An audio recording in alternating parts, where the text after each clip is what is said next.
সম্মানিত আশিকে রাসুলেরা, আমার মহান মুর্শিদ সুফি সম্রাট হযরত মাহবুবে খোদা দেওয়ানবাগী বলেছেন, ওলি আল্লাহগণ মানুষ বটে, কিন্তু তারা আল্লাহর প্রতিনিধি। সুতরাং তাদের প্রতি পরিপূর্ণ আদবের সাথে আচরণ করবে, নতুবা গজবে নিপতিত হবে।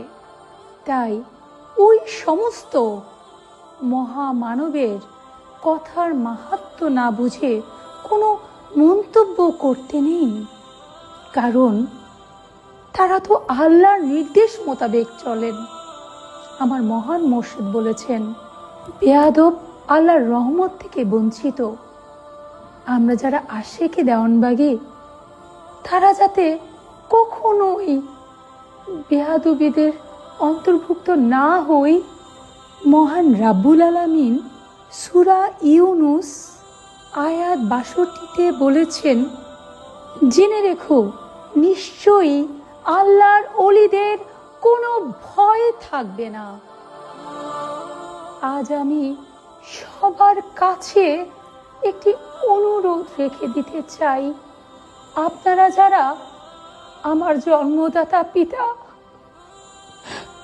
আমার রূহের জন্মদাতা, আমার দয়াল দরদি মুর্শিদ সুফি সম্রাট হযরত মাহবুবে খোদা দেওয়ানবাগী রহমতুল্লাহ আলাইহি হুজুর কেবলাজানকে ভালোবাসেন, যারা দয়াল দরদি মুর্শিদ কেবলাজানের নেক নজরে থাকতে চান, যারা মুর্শিদের সম্মান রক্ষা করতে চান, যারা গোলামির দ্বারা, আমলের দ্বারা, মুর্শিদের সন্তুষ্টির দ্বারা মুক্তির রাস্তা করতে চান, তারা দয়া করে সোশ্যাল মিডিয়াতে পরস্পর বিদ্বেষমূলক আচরণ থেকে দয়া করে বিরত থাকুন।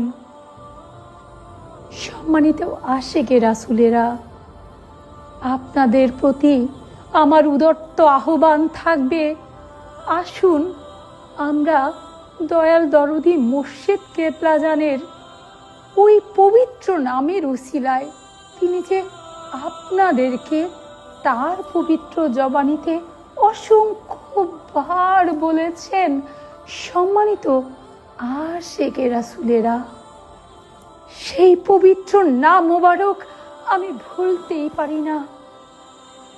তার কদমে দয়াছে আপনাদের কাছে আমি অনুরোধ জানাচ্ছি, দয়াল দরদি মুর্শিদ কেবলাজানের সম্মান রক্ষার্থে এবং মোহাম্মদী ইসলামকে বিশ্বময় তুলে ধরতে দয়া করে সোশ্যাল মিডিয়াতে নেগেটিভ মন্তব্য না ছড়িয়ে দয়াল দরদি মুর্শিদ কেবলাজানের সুমহান শিক্ষা, তার আদর্শ নিজেদের হৃদয়ে ধারণ করি। পরিবারের সকলে মিলে একসাথে মিলাদ পাঠ করে ইসলাম অর্থ যে শান্তি, নিজেরা তা অনুভব করি এবং এই শান্তির বার্তা দয়াল দরদি মুর্শিদ কেবলাজানের শিক্ষা, তার আদর্শ নিজেরা ব্যক্তিগত জীবনে গোলামির দ্বারা, আমলের দ্বারা, মুরাকাবার দ্বারা, সাধনার দ্বারা সুন্দর চরিত্র ধারণ করে সকলের মাঝে শান্তির বার্তা তুলে ধরি।